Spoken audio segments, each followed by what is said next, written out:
మారేడుమిల్లిలో జరిగిన ఎన్కౌంటర్లో హతమైన మావోయిస్టు అగ్రనేత గాజర్ల రవి అలియాస్ గణేష్ మృతదేహం జయశంకర్ భూపాలపల్లి జిల్లా టేకుమట్ల మండలం వెలిశాలకు చేరుకుంది.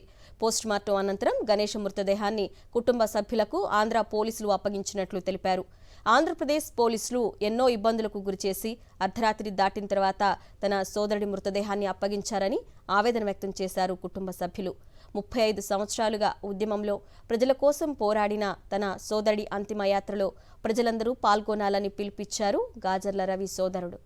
మా సోదరుడు గాజర్ల రవి అలియాస్ గణేష్ అన్నకు సంబంధించిన డెడ్ బాడీని మేము ఒడిశా నుంచి అంటే ఆంధ్రప్రదేశ్ నుంచి ఇప్పుడే తీసుకొని మా సొంత గ్రామానికి చేరుకుంటున్నాము.